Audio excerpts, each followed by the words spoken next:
저는 소문학교의 설교자로서 금년은 기도에 관해서 주일 1, 2부 예배 설교를 하기로 마음먹고 있습니다.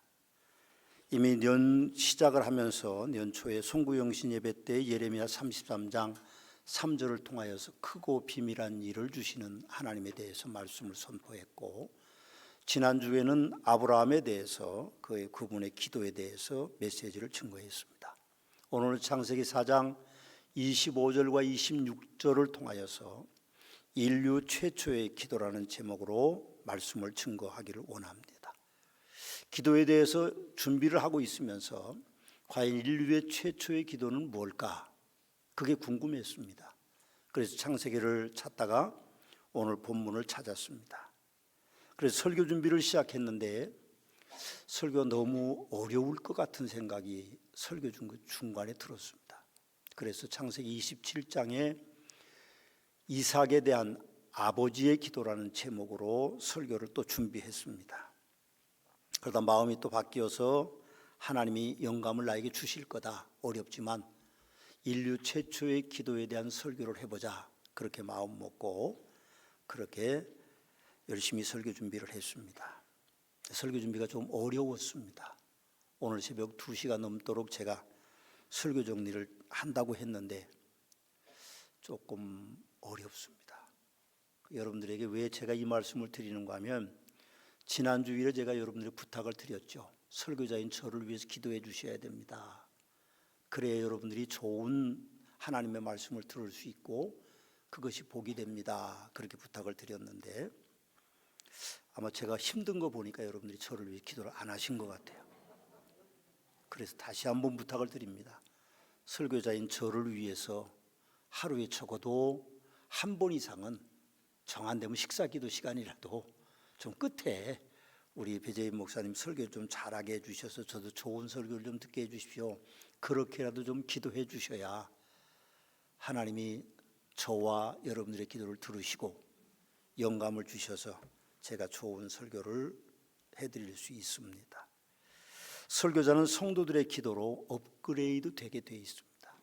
세계 최고의 설교가인 스펄전 목사라고 하는 영국의 침례교회 목사는 설교 물론 잘했지만 현존 남아있는 목회자들 가운데 현존까지도 3,000편 이상의 설교가 원고가 그대로 남아있는 분은 스펄전 목사밖에 없습니다.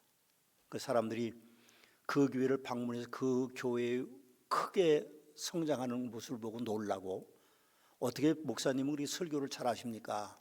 그렇게 이제 그게 모든 성도들과 목회자들의 궁금한 것이었다고 합니다.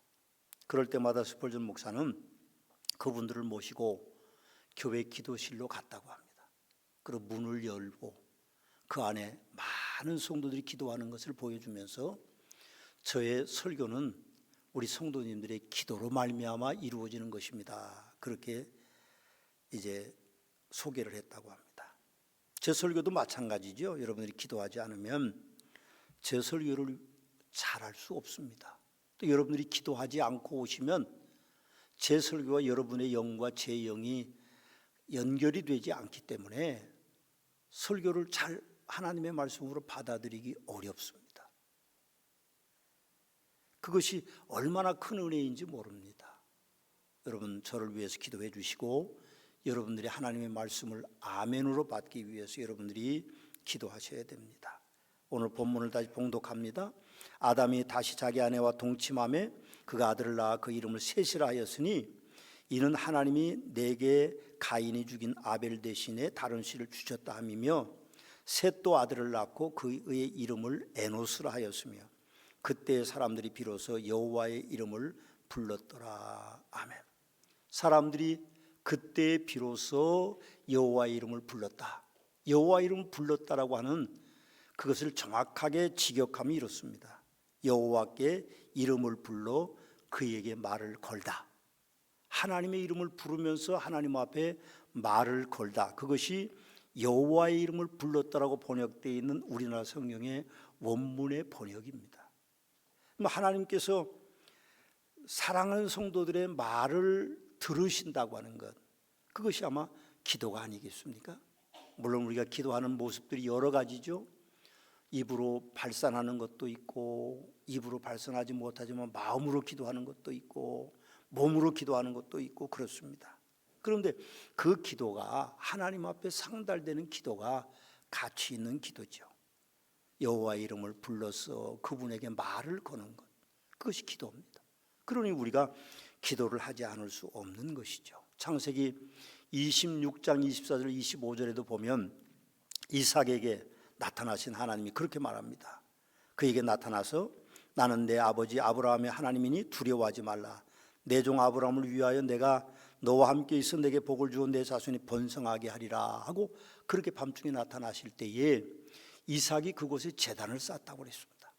그리고 여호와의 이름을 부르며 거기 장막을 쳤다, 그런 기록들이 남아있는데, 제단을 쌓았다는 말은 예배를 드렸다는 말이고, 그리고 여호와의 이름을 불렀다는 말은 기도했다는 것이죠. 그런 이유로 저는 오늘 본문을 인류 최초의 기도라고 셋의 그 여호와 이름을 부르는 것을 그렇게 생각하고 있습니다. 물론 창세기 4장 2절에도 여호와와 대화한 기록들이 있습니다. 그 기록이 2개가 남아 있는데, 창세기 3장에 보면 하나님과 아담과의 대화가 있습니다.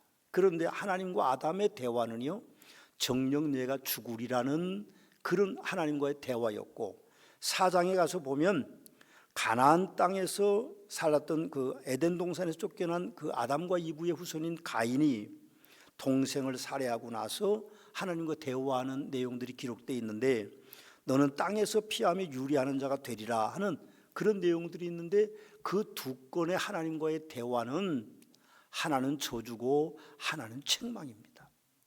우리는 그것이 좋은 기도라고 말할 수는 없는 것이죠.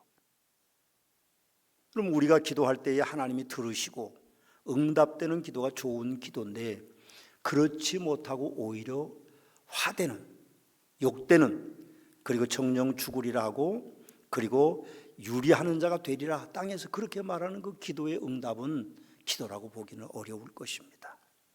올해 우리 교회의 표가 우리 함께 기도회입니다. 그래서 2월 첫째 주부터 우리가 심야 기도회도 다시 시작하고 많은 목회 계획을 따라서 우리가 기도를 드릴 것인데, 우리가 기도할 때 올바르게 하나님 앞에 기도해야 됩니다. 바르게 기도해야만 하나님께서 우리에게 복을 주시는 것이죠. 그분 어쨌든 응답하기를 원하십니다.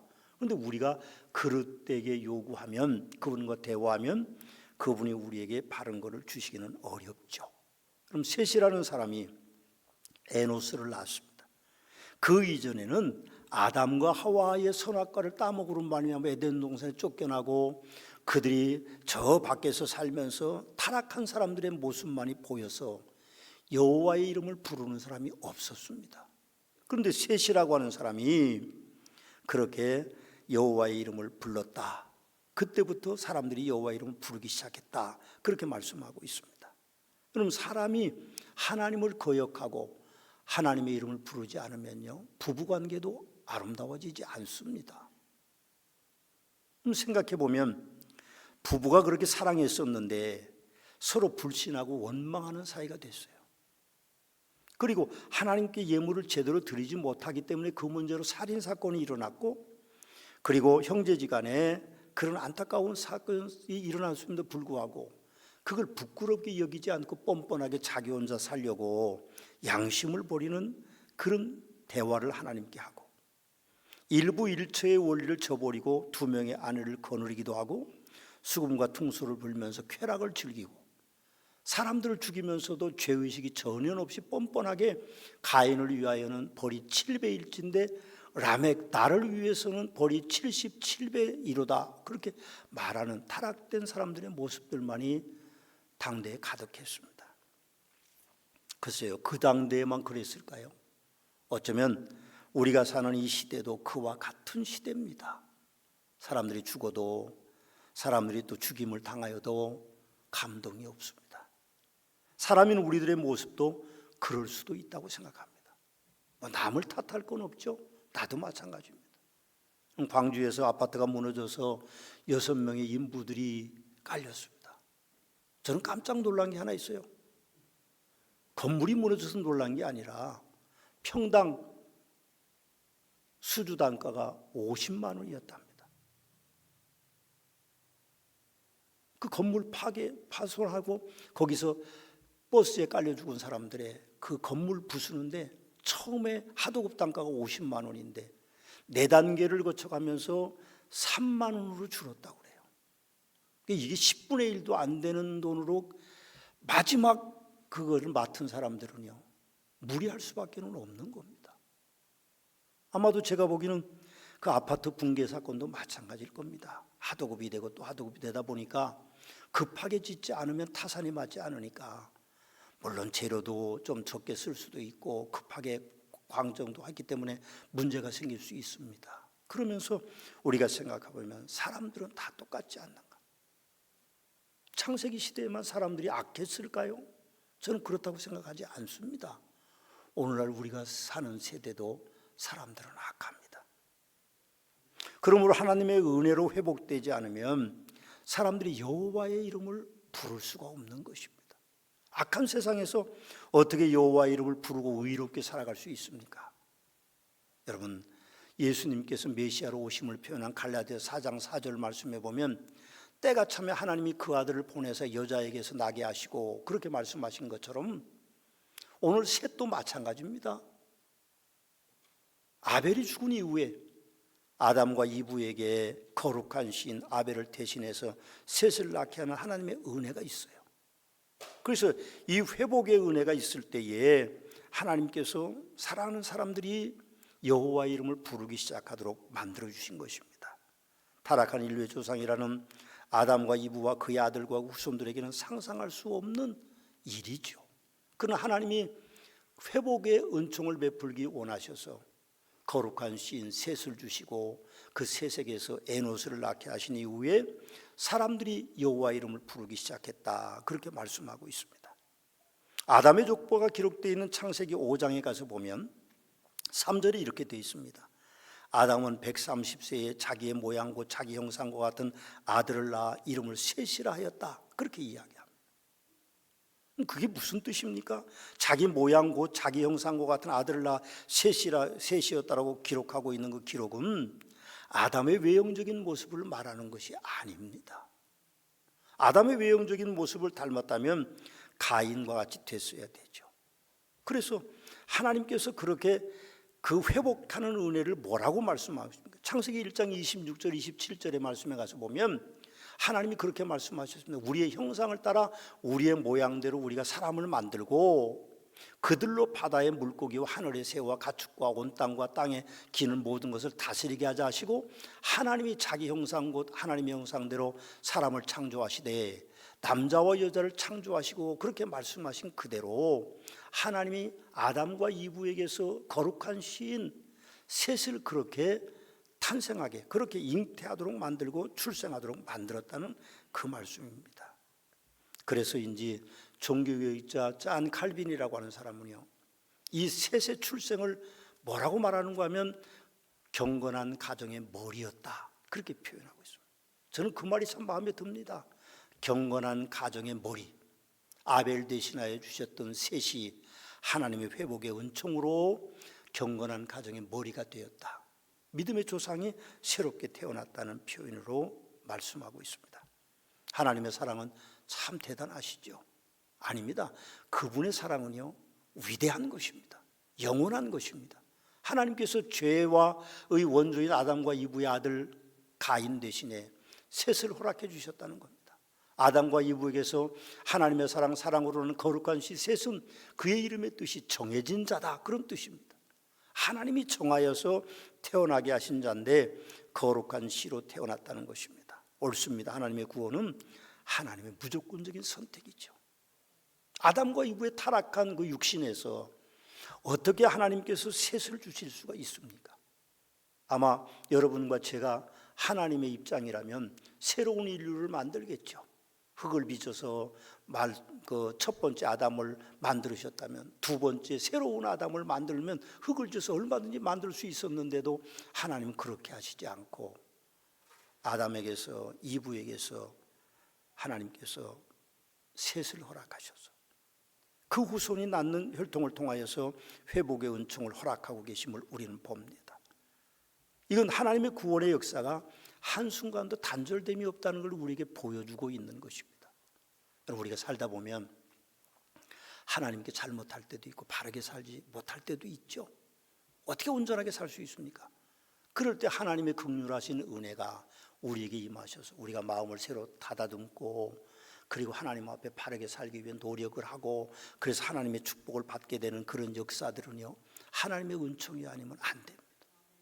사람으로는 될 수 없는 일인데 하나님의 회복의 은총이 내려질 때에 셋이 태어나고 에노스가 태어나서 비로소 사람들이 여호와 이름을 부르기 시작했다는 말씀이 그대로 이루어지는 것입니다. 여러분, 하나님의 구속의 역사가 단절되어 보이는 듯한 상황에서도 단절됨이 없이 완성을 향해 진행되는 것임을 우리에게 분명하게 셋의 탄생으로 이루어지고 있음을 봅니다. 하나님의 사랑은 대단하시죠? 아닙니다. 그분의 사랑은 위대하고 영원합니다. 셋 이후에도 세상 사람들은 죄악이 관영한 세상을 만들었는데도 하나님께서는 노아를 의인으로 인정하시고 홍수 속에서도 사람 사랑의 단절됨이 없이 완성을 향해 구속의 완성을 향해 진행되는 것임을 분명하게 노아 홍수에도 보여주고 있습니다. 하나님의 사랑은 대단하십니다.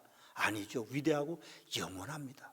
제가 위대하고 영원한 그분의 사랑을 지금 3번이나 강조해서 말씀을 드리고 있습니다. 때가 참에 하나님이 그 아들을 보내사 여자에게서 나게 하시고라는 말씀과 같이 아담과 이브에게서 거룩한 시 아벨 대신에 셋 대신에 노아를 주셨고 노아 대신에 이제 예수 그리스도를 영원한 메시아로 이 땅에 보내시는 그분의 사랑은 완전한 것입니다. 영원한 것이죠. 옳습니다. 오직 하나님 한 분만이 구속의 사역을 완성한 것입니다. 그러므로 누구든지 예수의 이름을 부르면 구원을 받습니다. 그건 사람으로 받는 것이 아니라 하나님의 은총이 임재하게 되는 것이죠. 로마서 10장 13절 14절에 이렇게 기록되어 있습니다. 누구든지 주의 이름을 부르는 자는 구원을 받으리라. 그런즉 그들이 믿지 않는 이를 어찌 부르리요? 듣지도 못하는 이를 어찌 믿으리요? 전파하는 자가 없이 들으리요? 여러분, 누구든지 주의 이름을 부르면 구원을 받는 은총이 하나님께로부터 임하게 되는 것입니다. 하나님의 은혜는요, 또 감사하지 않고는 여호와의 이름을 부를 수가 없습니다. 지난주 제가 설교 시간에 우리 교회 사무관으로 진급한 2명의 집사님의 이야기를 드렸습니다. 연말에 연초에 그렇게 2명의 집사님이 사무관으로 승진했다는 이야기를 드렸는데, 오늘 일부 예배가 시작되기 전에 어떤 권사님이 저를 만나서 저에게 아주 반가운 얼굴로 얘기하셨어요. 지난주 목사님이 그렇게 설교하셨는데 이번 주에 우리 아들도 승진했습니다. 아주 기분 좋게 이야기하시더라고요. 그럼 야곱이요, 아브라함의 손자입니다. 그리고 이삭의 아들이죠. 근데 야곱이라는 애는 쌍둥이로 태어난 동생인데 형은 이제 에서입니다.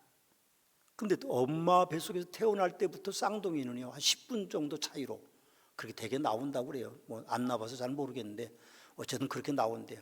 근데 이 야곱이라는 놈은 형 발뒤꿈치를 딱 붙잡고 동시에 나온 거예요. 동시에 나온 거예요. 그 우열을 가릴 수, 좀 뒤에 나왔으니까 동생이라고 하는 거지, 동시에 어머니 뱃속에서 나온 이 녀석이 태어나면서부터 형의 장자권에 욕심이 많았어요. 근데 어느 날 형이 사냥을 갔다가 기진맥진해서 오는데 이 야곱이 팥죽을 끓이고 있었습니다. 야, 팥죽 좀 줘라, 배고프니까. 그렇게 이야기하니까 형 에서가 그렇게 말하는 게 야곱이 말하기를 약을 올리는 거예요. 그러면서 뭐라고 하는가 하면, 형 장자권을 나한테 주면 내가 팥죽 한 그릇 줄게. 그러니까 이 형이 아무 생각 없이 배고프니까 장자권 너 가져라.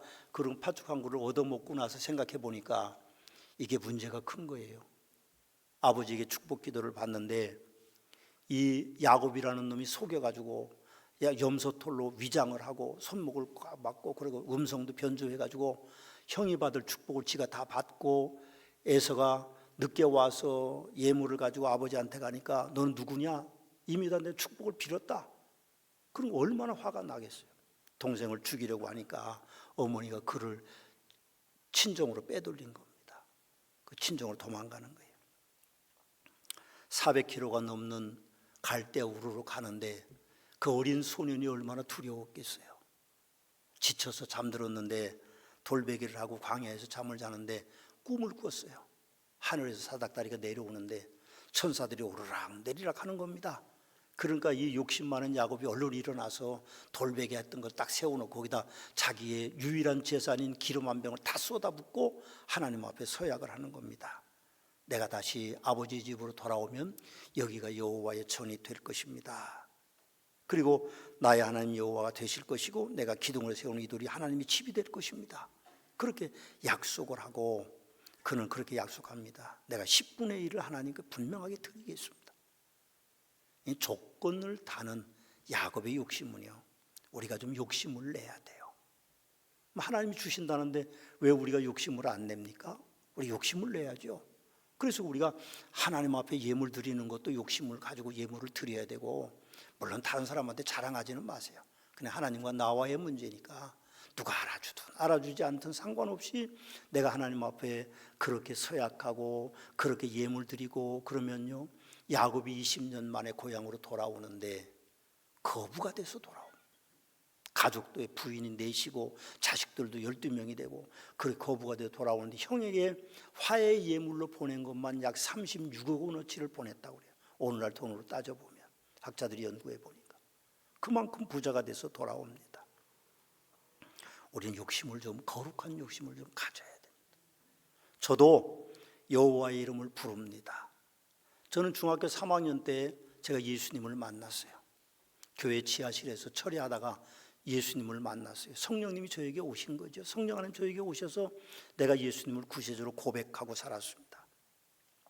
사실 저는 목회 사역이나 저의 개인적인 모든 일들에 옳고 그름을 떠나고 좋은 일이든 나쁜 일 그걸 떠나서 감사하면서 살기로 그때 마음을 먹었어요. 저는 신체 장애가 있기 때문에 사실 그렇게 썩 좋은 인생을 살이라고는 생각 안 했지만 매 순간 감사하며 살겠다고 마음 먹고 어린 나이에 목사가 되겠다고 저는 서원을 했습니다. 그런 다음에 저는 단 한 번도 저의 어떤 삶의 어려움이나 신체적인 장애 때문에 불편하다고 불만을 가져보거나 불평해 본 적이 없습니다. 제가 지금도 여호와의 이름을 부릅니다. 내 인생은요, 하나님께 맡겨진 것이니까 평생을 감사하면서 살겠다고 지금도 다짐하고 있습니다. 하나님의 축복의 여정을 살아가는 제가 좋아서 부르는 찬양이 하나 있는데 그건 오직 예수뿐이네입니다. 은혜 아니면 살아갈 수가 없네. 호흡마저도 다 주의 것이니 세상 평안과 위로 내게 없어도 예수 오직 예수뿐이네. 은혜 아니면 살아갈 수가 없네. 호흡마저도 다 주의 것이니 세상 평안과 위로 내게 없어도 예수 오직 예수뿐이네. 크신 계획 다 볼 수도 없고 작은 고난에 지쳐도 죽게 묶인 나의 모든 삶 버티고 견디게 하시네. 은혜 아니면 살아갈 수가 없네. 나의 모든 것 죽게 맡기니 참된 평안과 위로 내게 주시는 오직 예수뿐이네 하는 가사입니다. 그렇습니다. 하나님의 사람들은요, 세상이 어떠하든지 내가 어떠하든지 당신이 어떠하든지 상관없이 그게 문제가 되지 않습니다. 가장 중요한 것은 하나님과의 나와의 관계. 다른 사람이 어쨌든 그건 그렇게 중요하지 않아요. 우리는 성도라는 이름의 그 고고함의 가치를 우리의 유전적인 인자나 환경이나 교육받음이나 믿음이나 능력이나 인품이나 헌신의 결과라고 생각하지 않고 하나님의 은총이라고 생각합니다. 그 하나님의 은총이지 내가 뭘 얼마나 잘하고 내가 뭘 어떻게 하고 그런 것으로 우리가 하나님의 은총을 받는 것이 아닙니다. 오늘 셋은 하나님의 거룩한 씨로 태어났고 에노스도 하나님의 거룩한 씨로 태어났기 때문에 하나님 앞에 여호와의 이름을 불렀다고 표현하는 것이지 그들이 뭐 얼마나 모든 일을 잘했기 때문에 하나님이 그들을 그렇게 불러주시지 않았다는 것이죠. 하나님 대화하지 않았다는 겁니다. 하나님의 은총으로 셋은 에노스는 여호와 하나님과 대화를 했다는 것이죠. 예수님이 그렇게 말씀하셨어요. 요한복음 3장 6절에서 육으로 난 것은 육이요 영으로 난 것은 영이니 그렇게 말씀하셨어요. 이게 무슨 뜻입니까? 하나님이 은총을 내리셔야 하나님의 사람이 될 수 있다는 겁니다. 우리는 하나님께서 영으로 난 자이기 때문에 하나님을 아는 것이지 우리가 육으로 난 자라고 하면 하나님을 우리가 알지 못할 것입니다. 하나님께서는 가인의 후손들이 세상을 장악하고 있을 때에 아벨을 대신할 거룩한 씨 셋을 인류의 조상으로 심어 놓으신 것입니다. 그가 하나님께로부터 나왔기 때문에 여호와의 이름을 불렀더라, 그렇게 표현되어 있는 것입니다. 여러분 모두가 하나님께 나온 거룩한 은총을 입은 자가 되기 때문에 여호와의 이름을 부르기 위해서 지금 교회에 와서 계시는 것입니다. 21세기를 살아가는 우리도 여호와의 이름을 불렀더라는 삶의 기록들이 남겨져야 됩니다. 그럼 20대 대통령 선거 대선판을 보면 세상 참 많이 변했습니다. 이전에는 들어본 적도 없는 메타버스, 그리고 AI, 로봇 시대, 그보다 더한 변화는 기업 간의 경계선이 무너져서 경제관에 대한 혼란을 가져다 주고 있습니다. 인터넷 회사가 자동차를 만들고, 자동차 회사가 또 음식을 만들어 팔고, 지금 세상이 확 변했습니다. 이런 용어들, 뭐 AI나 로봇이나 메타버스나 이런 것들이 영어라서 어려운 게 아닙니다. 새로 생겨나는 신종 용어이기 때문에 어려운 거예요. 저는 그래서 신종 용어를 신문에 보거나 라디오에 들으면 얼른 핸드폰을 꺼내서 내 메모 안에 적어 놓습니다. 빡빡하게 적어 놨는데 맨날 봐도 잘 몰라요. 또 새로운 용어가 나오니까 그냥 그런가 보다. 그리고 제가 가끔 그걸 읽어봅니다. 지쳐지지 않으려고 하는 노력에 불과한 거죠. 사실은 메타버스는 가상과 초월을 의미하는 메타와 우주를 뜻하는 유니버스의 합성어로 가상현실보다 한 단계 더 나가서 사회와 경제활동까지 이어지는 그런 어떤 온라인 공간을 말한다고 합니다. 대선 주자가 메타버스라고 그러니까 버스가 아닙니다. 오해하지 마십시오. 그런 건 아니고요. AI는 또 뭡니까? 인공지능으로 인간이 가진 지적인 능력을 컴퓨터를 통해서 구현하는 기술을 말합니다. 요즘 AI 기술이 사람으로 투영화돼서 바둑기사로도 등장하더니 뉴스 아나운서로 등장하고, 그리고 광고 모델로 등장하고, 대선 주자들도 AI를 만듭니다. 도리도리 안 하죠? 그렇게 돼 있습니다. 로봇 시대가 도래하여서 음식도 로봇이 만들고 배달도 합니다. 베스킨 라빈스에 가보면요, 안 가봤는데 그 신문에 보니까 기계가 아이스크림을 혼합해서 준다고 그래요. 맛있는지 없는지 한 번도 안 먹어봐서 잘 모르겠는데, 의술은 또 어떻습니까? 지금 돼지 심장을 사람 심장에 심어서 건강을 되찾고 있습니다. 뇌도 마찬가지입니다. 기능들도 다 그렇게 바꿀 수 있다고 그래요. 앞으로 죽지도 않고 오래 살 겁니다. 그러니 잘 살아야 돼요. 괜히 130세까지 사는데 원수 맺고 살면 큰일 납니다. 그럼 20대 대통령 선거 대선 주자들은 어떤가요? 일하지 않고 먹고 살게 해준다고 포퓰리즘 공약을 막 남발하고 있어요. 다 군대 가셔야 돼요. 200만 원씩 준다고 그럽니다. 여당 야당 다 그러니까. 그러나 그런 세상이 올 것이라고 사람들은 착각하면서 살지 말아야 됩니다. 그럼 세상이 아무리 바뀌어도요, 우리는 그리스도인이지 세상 사람들이 아닙니다. 오늘 가인의 후손들이 그렇게 사는 세상과 셋과 이노스가 사는 세상은 전혀 다른 세상입니다. 우리도 그래야 됩니다. 거룩한 씨로서 살아야만 하나님의 축복이 우리에게 올 수 있는 것입니다. 그래서 우리는 거룩한 여호와의 이름을 부를 수 있는, 그분과 만나서 대화할 수 있는 복된 삶이 여러분 모두에게 이루어지시기를 주님의 이름으로 축원합니다.